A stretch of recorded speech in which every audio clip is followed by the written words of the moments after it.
think about. And for the lottery part, I was looking at religion as practiced in the African society. You realize that certain things are seen as sins that are not construed by everybody as sin. So I feel like this will be me talking, this will end up with me telling you what I'm talking about certain things. You're supposed to form the opinion yourselves. You're supposed to look at lottery. And when I was a child, I was told that main capital. The Bible does not accept me. The Bible says don't gamble, all of those things. Yeah, this is how people survive. This is how people make their lives. Are you saying that the person who wins the lottery Tuesday, God has blessed me? Alright, don't worry. I think some people I just want to do everything together. We'll have time for discussion. It looks like Abin has worked himself, which we ourselves. So we are preparing. Please put your thoughts together. We'll have time for that. But because of time, let us make other writers get the opportunity to read. So Senna, it is your turn. I only have a question for you, Eric. Your book is captioned said it. Yes. And you are Senna. Answer. Let's go. Okay, so I'm going to give you an idea of the characters, just a few excerpts of what, and give you an idea of what we are talking about. Okay, so Amateur who liked to eat, and on this particular day, he looked forward to something really heavy. His meals were the highlight of his day. He made sure to munch on snacks throughout the day to save space for his beloved Chocho soups and stews. A wife that could cook well is all he asked for, and he picked, or was rather picked for that very reason. When he got home, Chocho was not on the stoop. He found her in the room with their daughter sitting there, expressionless. Chocho had tears running down her face. His first reaction was to ask who died. When life beats you up so much, you begin to expect the worst. But he waited till the two ladies calmed down. Then he asked his daughter to excuse them. By the time Chocho was done recounting the reason for the tears, Mark stood there with an incredulous look on his face. Again. I'm about to describe Sedem's mom's character. What Sedem grew up to realize was that her mother was always this way, quiet in the heat of the moment. She moved steadily and only took calculated steps. Every reaction she made was clearly premeditated. Sedem grew up to know the lioness she really was, steady, strong. She left nothing to chance and would do anything to protect her cubs. Mark moved to Accra when he was barely 10 to the center of the Accra municipality in 1971. Polygon, translated to mean Hole on the hill, had been a home away from home. Life may have been comfortable in Togo, but Ghana had a higher standard of living. The foods they used to be able to afford back home soon became luxuries. They resigned their fate to broth with little and creamless tea. At a very young age, he made a resolution to make it out, even if it killed him. He did try. He knows he did. But life deals you a different path all the time. He was able to finish his A-levels and learned the craft of refrigeration engineering. Living in the capital was hard, and it turned out having a baby was expensive too. Jojo and Mark thought they were prepared though. They were ready for what child-rearing demanded. However, didn't expect it to be this hard. Here they were in Sahara, in a single room. Their finances showed no indication of improvement, and they knew they had to bring up their children a whole lot better than this. Their kids had to be better than them, by hell or by high water. They lived at the center of it all, a neighborhood infested with prostitutes, thieves, and robbers, and every purveyor of vice imaginable. People lost things everywhere in the world all the time, but around here, there was always a certainty that the items had either been stolen or illegally misappropriated. Their neighborhood was the place every mother warned their daughter about, and every father waited with bated breath until their son came home. The police were tired of the raids. The miscreants always came back. The gutters were choked with used polythene bags, human excrement, and mosquitoes. Many compounds didn't have the luxury of cemented floors, and those who did had cracks all across them. this was no place for beautiful people. Jojo was a beautiful woman, and it was only fair her daughter inherited her good looks. And second, many a man had no option but to walk helplessly as she walked by, running one errand or the other. She was always clean, her hair freshly cut, her nails plain and short, with an innocent look that held promise on her face. The honey brown eyes were the first thing you would look at immediately you saw her. They were bright. Many were enthralled by those eyes when they caught the sun at just the right angle. When she smiled, she showed a clean, though imperfect white teeth. Her full lips left many perverted men with unedifying edges. At 14, her body had developed far beyond her years. She was short but not stocky, and had a thin frame, but her breasts were pecky and bouncy. She wore singlets so it drew less attention. She would normally be seen in a pair of shorts 2 sizes bigger and a loose t-shirt, as if that could hide what she had beneath. Anyone that knew her before she grew up knew she would be stunning. At 3 years old, she had a smile that could melt the biggest pedophile's heart. All right. This. The what? Oh, say it. The. Wow. All right. Get up for Senna. Any question? Men are attacked again. Any question? You have a question? Yes, please come close. You introduce yourself to us and then you go ahead and ask your question. I see question coming. That's a big question. So my name is Ed. Oh, he wanted to make that. Wait. Her story, the title is said. Yes. I just want to know how the title, as being the name, has influenced the story.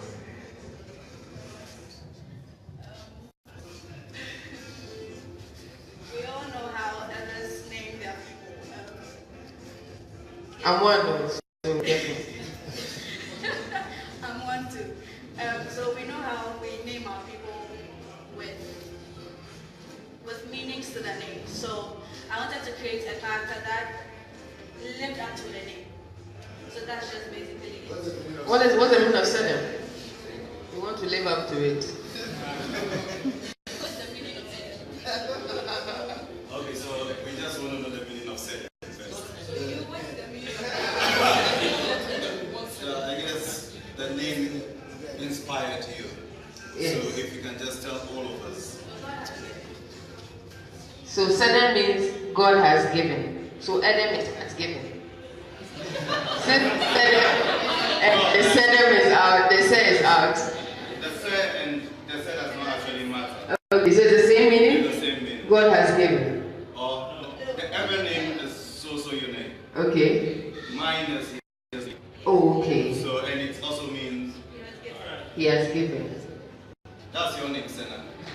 Hey, Charlie. But there's a bit of literally. That's Hey, they help. My own is Della. So it's which one? which does it just end the la or there's No, just Della. so Savior. Then the Della. And the Savior son. Savior son. I'm gonna ask. I said Della means savior or redeemer. Oh. So I said redeemer. I said savior at the same time. All right. Thank you very much, Senna. Kofi, it's your turn.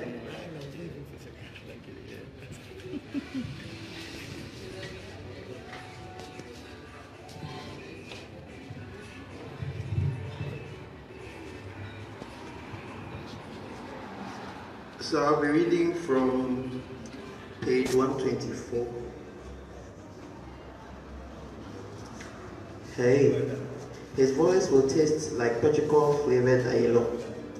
You would forget about your roommates or the illustration and drown in him. He would tell you he was in Oxford, almost done studying for a master's degree. You wouldn't hear him. Hear him well, because someone on his end would scream something at him. He would tell you that he was doing well, that his lecturer was Nigerian, and that an American in his class had asked him whether people wore clothes in Africa. He would tell you a whole lot. His fears of dying of the cold, his challenges with coursework, the library, and the restaurant where he went to enjoy Ghanaian jollof. He would tell you things like he did when you were in CCA's class. He would ask of your old schoolmates. You would tell him that Enima was now in Kenya University, but you would tell him you had lost contact with the others.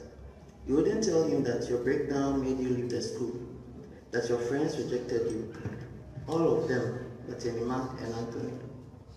But when he asked of Anthony, you would say you hadn't heard from him either. You wouldn't tell him that in fact, you and Anthony were in a relationship. You would tell him about your mom leaving, your natural hair, psychology, your troublesome roommates who were listening and making faces at you.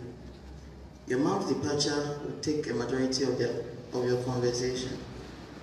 You wouldn't tell him that it was because of you that your mother left, that your illness had deepened the rift between her and your father, that love had sublimed like camphor, leaving nothing behind, nothing but you. You and him would talk about a lot of things, except what he did. You wouldn't tell him that those years after he left, you broke down. You stayed at home to recover. You had given so much of yourself to him that your rat-nibbled kiosk of a human had to be built back up. This is a safe place. I'm only here to help. I'm only here to help. My child, I just want to help. Your parents are worried. I am not your child. Sorry, that's not professional of me. They are fighting. But then, my parents, they are fighting because of me. Why do you think so? My child, sorry. You don't have to blame yourself for your parents' behavior. It's because of him. Who?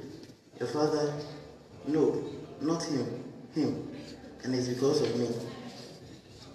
You would giggle as he continued and hold your breath while you asked him whether he would ever return.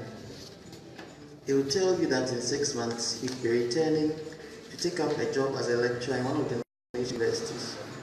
He would tease you when you asked which university, as he hoped it would be yours.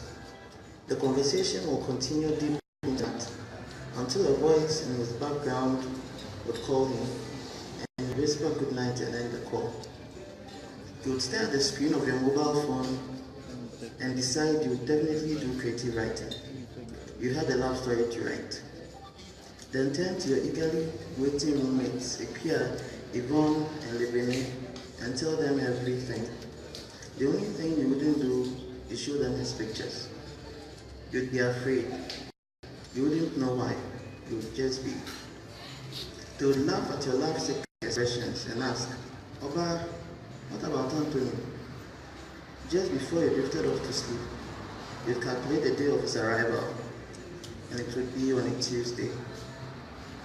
On a Friday afternoon, some weeks to his arrival, during one of your introduction to creative writing lectures, as the lecturer talked about the most frequent things in short African fiction, you would be absent-mindedly flipping through the pages of your old notebooks. You would find an I love you in glitter pen with his name at the end. Then you would take your phone and send him a text.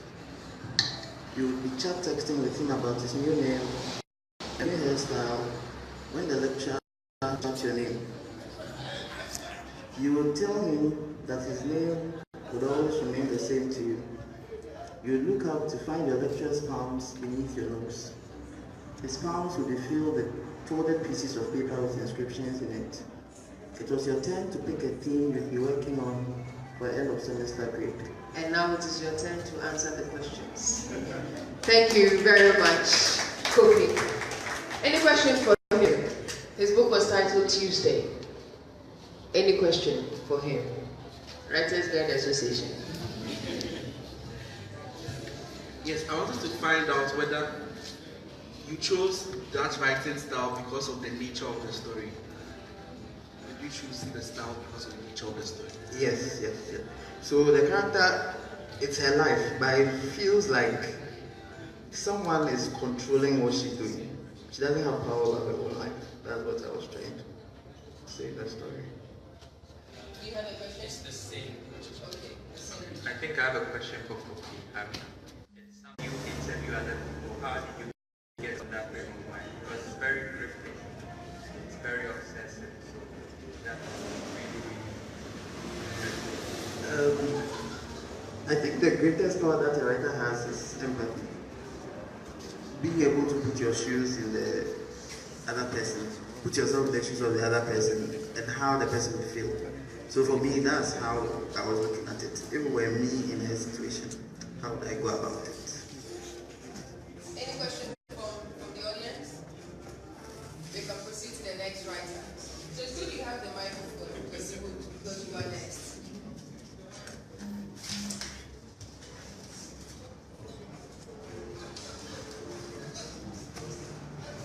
Alright, my pieces don't wake me up. It's on page 27. I'm sorry, on my version it's 26, but I think it's 27 in the book that we have. And I'm going to start from the description of the character, the protagonist. Examine our protagonist for a minute as she checks her wrist for the time. Her hair, just loose enough to be left au natural, is bound with a simple twine. It blossoms from her crown, fire to the base of the law of gravity. Artificial lights wink in and out, gifts of the miracle of filter. Her eyes are dark and deep, her nose midway between button and aquiline, and her mouth, dear heavens, those lips though petite are as full as berries, black from the finest of nature's bounty. She checks the watch again. It's not real, obviously. Who needs a real watch at the dawn of the 22nd century? The glowing hands float over her skin, another construct of the everyday magic that our people call filter. Medicine is magical, and magical is art. All the people living in their bubbles, gaining a high from simple radio waves. This is the era of miracles and magic, lives augmented with art that is overlaid on the reality that her date is in. Her heart skips with excitement. Atu is every bit as good looking as she thought he would be. Good thing that he's tall too. Yet he isn't too keen on the vertically challenged. He weaves between tables in the crowded bar. His steps are graceful and confident. Yet he notes these mentally. Some things can't be covered up with augmented reality. Hey stranger, he grins. Hello stranger. Fancy meeting you here, she stutters. She tries to pull up a chair. He misinterprets it as a hug. Bodies collide, food flies right onto his chest. Talk about awkward meetings. Fine, he chuckles, still good-natured, while he uses the hanky to dab at the mess. Seriously, it's fine. What would a first date be without a meet? Now I'm going to jump down a couple of paragraphs, 2 paragraphs, to talk about their first kiss, because I think everyone is interested in that. Time flies when you're having fun. By the time he drops her at the microloft at East Legon Hills, it's past care. She asks if he's not concerned about the checkpoints. Ato shrugs, a devil-may-care grin on those dark lips, and then he says, I wouldn't miss a chance for our first kiss. Her heart flutters like the wings of a butterfly on psychotics. Huh? His breath warms her ears as he whispers, turn off your touch module. When he kisses her, it's a breath of lightning, wrapped in liquid fire. But it lasts for less than a moment, and then he's gone. She shouldn't have worried about the police checkpoints or the curfew. Ato is police, and different rules apply to different people. What can I say? Welcome to Accra, the city at the center of the world. Well, as close enough as you can get. A lot has changed since the modernization era. Little of that change is more than skin deep. So basically what we have from here in page 30, you have a love story, and it's like every love story. They go out they have fun, but sometimes love stories have an end. Love is idiocy. I'm reading from page 31. Love is idiocy, isn't it? The day is falling so quickly she can barely catch her breath. This must be the one. She prides herself being rational. Sure, Ato has his faults. He takes too many risks, and he has his moods. But who doesn't? Enter fate to throw a wrench into our story. There's conflict in the Caucasus. A gun fired in the white man's land shouldn't affect us, except it does. The United Nations calls for peacekeepers and police, and Ato is on the list. Thank you very much, Kwesi Wood. Please, a round of applause for Kwesi. I was wondering why he didn't start with the question he asked on the first page. First dates are magical things, aren't they? I'm asking you, aren't they? Hey, I hear. Somebody said it depends on what happens to make it magical. Any question for Kwesi? The romantic man, the magical man. Any question for him, please? We all like romance, we're okay. All right, that's fine. Moving on. You have a question. So, Kwesi, why the futuristic theme? I think that's the reason that's set in the future. I think Don't Wake Me Up is the only story in the anthology that's set in the future. And I just took something in the modern world, social media, the way we can make ourselves look like the perfect version of ourselves. And that's exactly what filter does in the story. It creates a perfect love story until you switch it off. And that's why we say, don't wake me up. There's a quote in the book which says, medicine is magic. Thank you very much. And for those who just walked in, please say that we have the Queen Mother of Adabraka here with us. And now, Coco,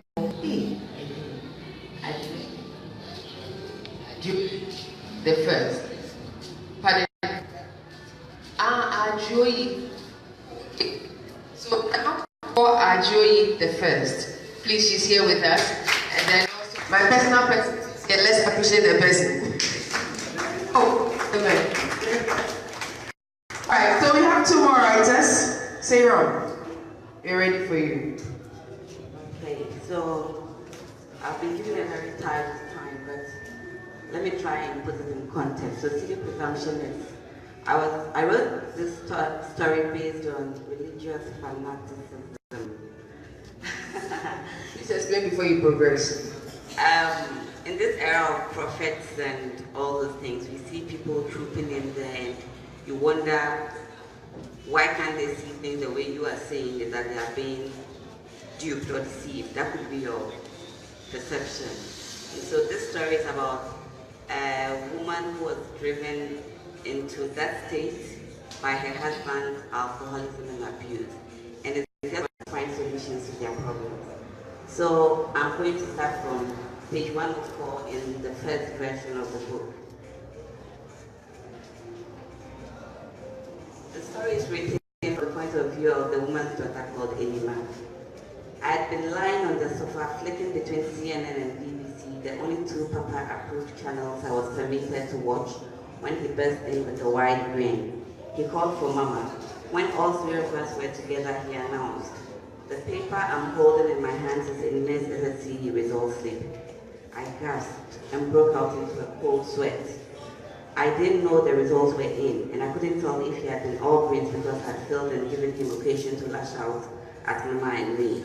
But Papa, the exams council has not announced release of the results. I managed once I got over the unexpectedness of the news. Yes, my daughter, but you've forgotten, I am the headmaster of the best secondary school in the country. I have access to classified information such as this long before the general public is informed. I noticed the look on Mama's face when Papa referred to me as my daughter. That was such a rarity. I know you are itching to know what you got. He handed the slip to Mama, who briefly glanced at it and announced as she handed it over to me. All I see are A's. She looked up at him for comfort. You saw well, my wife. All she got were A's. I reached for the slip, noticing how he did not comment on her reading abilities. I scanned through and confirmed my grades. I sprang from the sofa and threw my arms around the two of them, bursting into tears of joy. Papa had an announcement to make later that evening during supper. University is not for teenagers, my daughter. This opening statement caused my heart to sink into the very pit of my stomach. He continued between slurps of soup. I entered the university at the age of 25, and if the things I saw 25 years ago are anything to go by, taking into account what has become of the world in this modern age, I have decided that you will not apply to go there until you turn 20. I sat and stared at him, unable to bring myself to continue with my meal. My disappointment was sealed by the fact that he had been sober while making these pronouncements. I wasn't given the option of holding on to hope that it was the matured palm wine from under his bed doing the talking, and that a different pronouncement would be made when it wore off. That was the only day I wished him drunk. What would she be doing for the next 3 years, Daniel? I nodded in agreement, waiting for his answer. Oh, that will not be a problem at all. She will continue to do what she's been doing the last 6 months as she waited her results. She will read wide and update herself on current affairs. He paused, taking time to chew through his serving of the chicken Mama had specially for the celebration of my results. For 3 years, I think that's too much done. By the time she gets to the university, she would be ready to face the world. She has not complained, has she? He looked at me and I quickly filled my mouth with food. My mind had gone into overdrive, trying to process all he had said, and even though he had been in a good mood, I knew better than to express my misgivings about his decision without any selecting my words. I still think 3 years is too long for her to sit at home doing nothing. I think so too, Papa. This is not what you two think. This is about what's best for you, Nima. Ask your mother why she dropped out of her very first year of secondary school. Daniel, do I embarrass you? Papa avoided the question, so I'm going to skip now to another point. Okay, so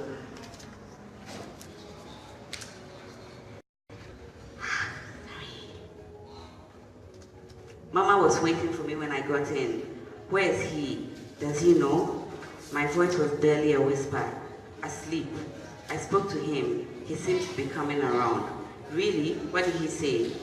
He said I made sense and that he will sleep over it. My daughter, we need to pray hard about this. Hurry up and take a rest. I'll wake you up at midnight. Mama, no excuses. She cut me off. I remember what he had said earlier and kept my mouth shut. I did join him for 3 hours from midnight. The next morning, Papa called for a short meeting before heading off to work. Inima, I heard you and your mother praying the Holy Spirit over my head last night. Do not ascribe my decision on this issue to him. He continued with a smile. I made up my mind long before your prayer session started. It sounded as if you were going to say he had had a change of mind, that I'll be going off to the university in a few weeks. But knowing Papa, I couldn't allow myself to dwell on that possibility. I glanced at Mama, who was wringing her fingers in anticipation. He looked at me while speaking. I still stand by my words. You are too young to be let off into the world. And you are too nice for me to cut you. Thank you very much. Please put your hands together for Sarah. Any question for Sarah? Any question for Sarah? Any? Okay. Please pass the mic to. It looks like in the African society, we mistaking like age for intelligence. Like, a lot of people do think like if you are a teenager or something, you don't have an opinion, and your opinion doesn't matter. And then I don't know, we have elderly people amongst us. I would like to call on one of them to tell us why in the African society, like age is a measure for intelligence. Yeah. Pose the question to the older people in your audience.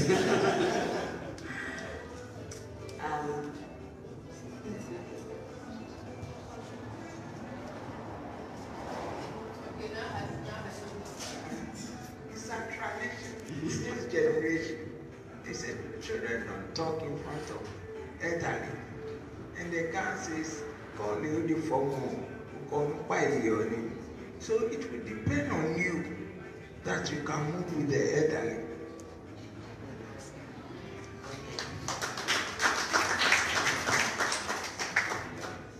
But then adding to that, we also know that we all learn from experiences, and the older people have gone through things that most younger people are yet to go through.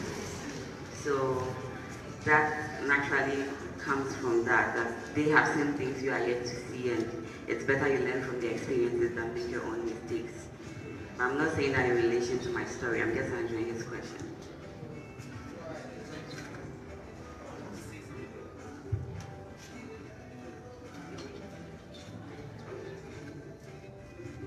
So I just wanted to comment on the narrative when they are at the table, the slapping of the soup. It was so relatable. And I don't know whether everyone else here can say the same thing. Sometimes when your parents are making hard decisions for you, and you don't agree with what your parents are saying, but you are so scared to interject and to tell them that I don't think this is good for me, because you know you'll be shut down immediately. So I think you did a fantastic job with that scene, especially with the father's nonchalance, with what is actually the person who is going to suffer for the decision is so worried. The man is like, well, I've decided. And the mother interjecting, and the mother is shut down because of the fact that she's a woman, she's probably not as educated. I think you did a very good job there. All right, then let's put our points together for Sarah. We put our points together, as I said briefly. Our last writer is just going to share with us portions of this story. After which, Yesuba will do a nice spoken word for us, like a minute spoken word for us. And then we'll just have 5 to 10 minutes of in-depth discussion of what the writers have shared with us, all the books that we've heard, the captions, what went into the characters. They have brought out issues that they are everyday issues. Somebody just asked a question about what to measure age with maturity, and our Queen Mother just gave us a proverb. Those of us who don't understand Gan, in Cree, it is it means that when you get to the stage where you have acquired enough knowledge, you begin to roll with the elderly, if I had it right. And you were saying something about the elderly people always seeing things and then giving you enough information. They always come and tell that what I see sitting down, if you climb on the tree, you won't see it. So as I don't want to see it right now, I'm seeing you here, I'm sitting down, we are seeing you, so please read for us. That's our last writer. Please put your hands together for him. And Yesuba, please be on standby for us.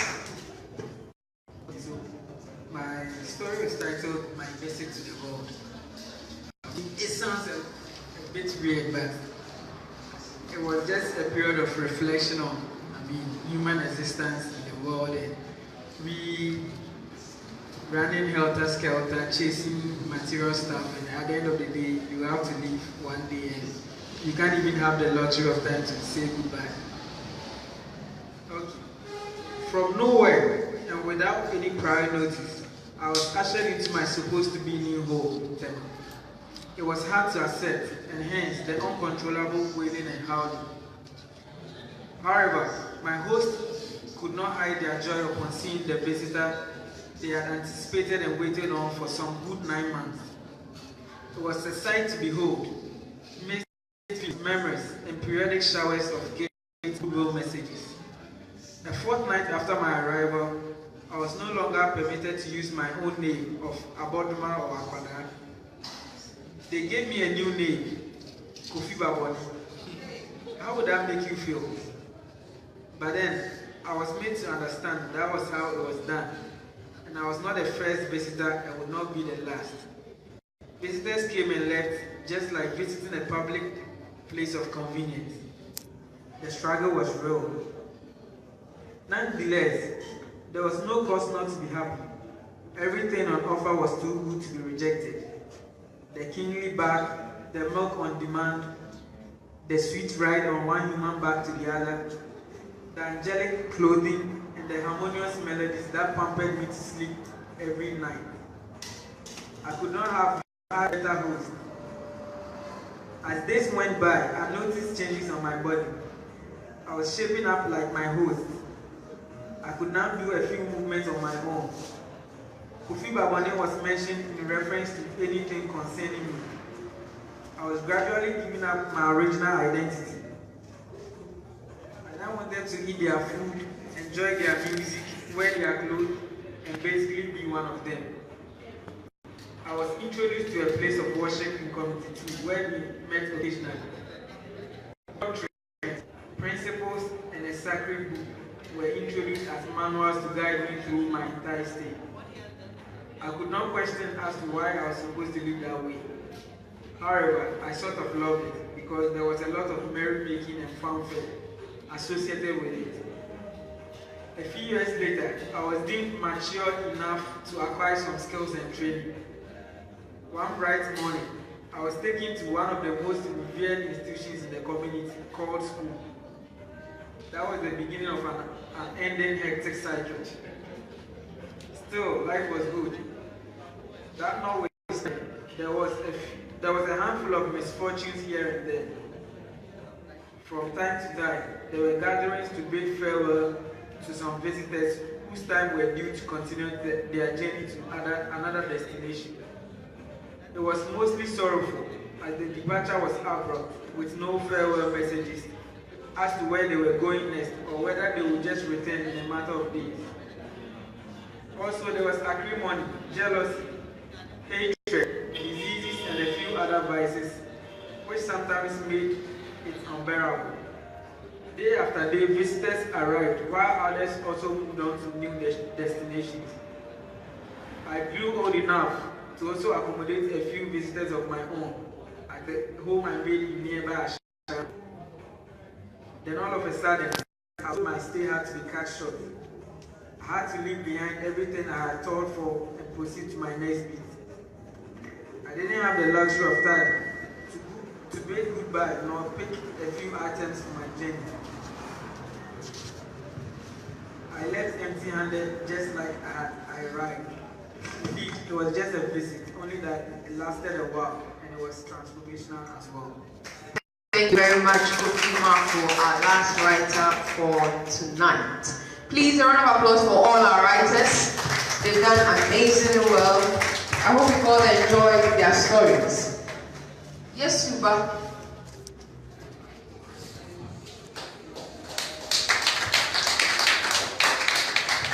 Yes, so good evening. My name is Chosen Yesuba. Like the name goes, I'm doing a short Christian with spoken word. Okay, so I got this inspiration watching one man of God on TV, also from Shirabusu, catching pastors with idols, and then I listened to the radio and hear pastors doing the Zelu 2 Zelu 224, the Lotto numbers, the visitors and all that. So I put this piece together to inform my generation to be wary of the end times. So it starts like, the very first thing God gave creation was authority. Authority from pure love, descended from his throne down to Gethsemane. Gethsemane, where he buried our flaws. I'm talking about the unconditional love of a lover king who died just to save a sinner.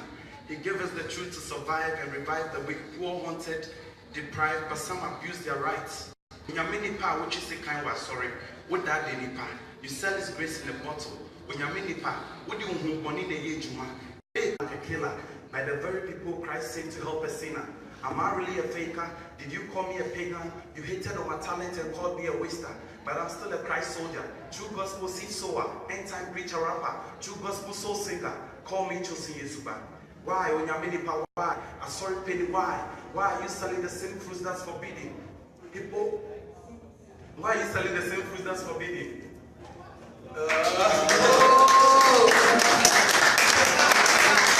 Are you giving us so much? Why is it?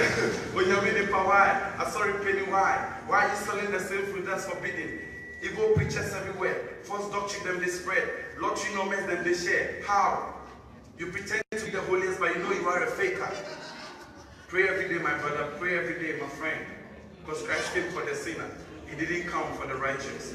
And if your pastor writes in a $500,000 rose, you better check your faith. You are in the wrong church. Oh, thank you very much, Yesuba. Tonight, I've learned two things.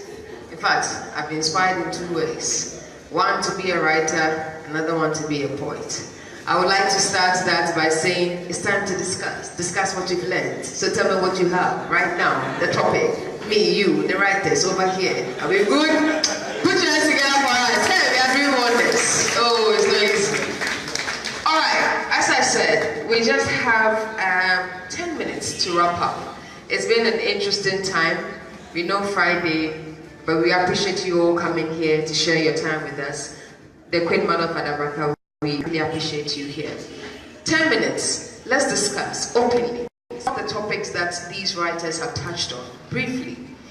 We've had issues about customer relation, we've had issues about PWDs, and then single parents. We've also had issues or topics that has to do with love relationship, love at first sight, the whole bubbly magical part of it, and then when it comes to you being in a relationship because the person has done you good, from the first story that we read. And also we've had issues where we're talking about people who are living up to their names. We all know what happens here. If you're a Ghanaian and they give you a name, they feel you have to live up to that name. That's why you wait, even after whoever, your grandmother or whoever. We've had issues that have to do with somebody transitioning into a wonderful journey. And that was a book, the last writer, Kofi Mafo. And then we also had writers that has to do with what are some of the issues that we think and feel we can just touch on and then we can just disperse. Briefly, some of you haven't spoken. I'm so uncomfortable because I'm not used to sitting when moderating. I want to move. Unfortunately, I'm restricted. So I'll put this here and then I'll walk to you. So,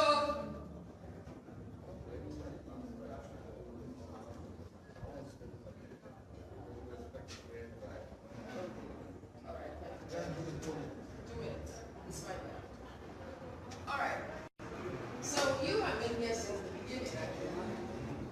Tell us, share with us your observation. Writers, you share some insightful stories with us. Tell us what you feel. Let's hear it.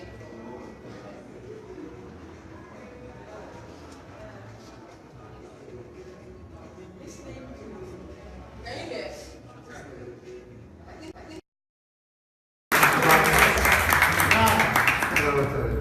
This is wonderful. I mean, I wish we do this like every day. Yeah? And what can I say about this queen? What can I say? I'm a big one of And of course, for all of you who came, especially, right? This guy, so we've been looking for her to come to our shows. I met her, yes, they both are legal. Just to give you a rough idea about these people here. She's a banker. As another banker here. About 3 bankers, then Legon Law School, and then the engineers, and then this is really wonderful. And those here are 10 of 14 people that we shortlisted from a call for anthology that we did, out of about 800 entries. So, you know, they really have held their own. And hopefully, they're the beginning of a core of writers that we're putting together. By the end of next year, we're looking at about 120 such persons writing on a regular level, which means you have to buy their books to keep them, to sustain them, so they will keep writing some more. And if for nothing at all, I'm really happy that we're here at least to meet those that we read. So thank you, Queen, Your Majesty, for coming. Every single one for making it happen. And you guys, you know, this is the second. The first one was about 32. This is the second. This year we're doing 5. Next year till March we're doing 5 in Ashanti and Brogafo. Then we do the North and North before we look at going West Coast. Yes, our main sponsors were supposed to be here. They still haven't come. But Barclays is giving us money to do some of these things. They were supposed to come and see this. And so maybe today you all won't get paid, but at least you know that it's a good reason for starting. So there you go, man. Thanks very much. And this officially ends. Please watch out for the dates they come in. We're doing one at the Octagon, and then one at Ghana's National Writers Rage, and then Kembesi, which will be like a dinner that then we can chill. So, all right. Okay, we'll get with it. And look forward to me. I'll be the official moderator for all the ones that have been said so far. It's been a good evening. I have enjoyed myself. I believe you've all enjoyed yourself. And I hope I made you laugh, because it was part of my job to make you laugh as well. But as I said earlier, I also was joined here by a very good friend who actually coached me, actually. She helped me to deliver the way I delivered. So she will beat me if I mention her name, but all the same, I want to say a big thank you. Ladies and gentlemen, I take this opportunity to speak on creative writing. I came here way back in '97. I know most of you will feel much younger than me because I'm Olu Papa. So it happened so, when I came here, I used to write in India. I used to write poems. But then when I came here, there's no space where I can put my poems on, because newspapers, they want articles. They don't want a poem because there's not space for poems. So I spoke to one of the Daily Graphic editors. I said, if you have an article to present, show me the article, because we don't publish poems in the newspaper here. We don't have a column like that. We used to have it in India. I'm from India. Somebody asked me, I should tell where I am from. So it happened so, like I wrote an article for the graphic and it got published luckily. It was called Magic of Money. That was the beginning of my writing career in Ghana. So later on, I put some flyer in one of my Indian temples. Are you interested in writing? Are you interested in painting? Are you interested in doing something creative? That was the motto or the intention behind creative writing. But nobody responded to me, like from my own community. But there were two girls who were following my religion somehow, and one guy also following my religion and visiting the temple. So we all four met up to make a group called, it was not called anything. We used to meet every Saturday and sit down at any venue which is available and do creative writing. I used to write poems, the other person also write poem and enact it. So we met like for 9 months, and after 9 months, we registered as an NGO called Creative Alliance. So basically, I introduced myself as a person from Creative Alliance. So when I learned the creative writing, I said, let me take permission and speak a little bit more about it. And that NGO, eventually we got separated here and there. One of the guys used that Creative Alliance NGO to support 30 orphan kids. So this 30 orphan kids, me, I don't know. But when I started, it was just a small motive to bring creative people along. But I don't know, I make a seed for something which is going to go so far. So I take the blessings from those 30 orphan kids because I made creative with people like you. So we used to write poems and somebody got published. We got my book published in 2016, just recently. After writing, I put 96 poems in that. So the book is called Love, Life, Pendulum, because a lot of poems are on love, a lot of poems are on life, and a lot of poems are subjective. So it became Love, Life, Pendulum. Anyway, that's all I want to say. And I want to really thank you for coming up with this concept, because every time I used to come here, Mr. Joe, I always had the feeling that something like this should come up. We should do more often. Because the only reason why I want to encourage your group or your organization is when youngsters, really youngsters, who don't understand the importance of creativity, that they just grow nowadays with WhatsApp and so much, this Apple, iPhone and stuff like that. But they don't focus on their own creativity. They don't know what is inside them. They could be a best painter, they could be the best writer, they could be the best singer, but they focus on media and they focus on these all things which really don't make any sense. They don't doesn't make any sense. When they come out of that, you people are giving them the platform to expose their creativity. When they come out and do that, I'm sure they'll be a better human being, because going to beaches, going to nightclubs is just waste of time. Thank you very much. Please, round of applause. Come share with us and then we'll just allow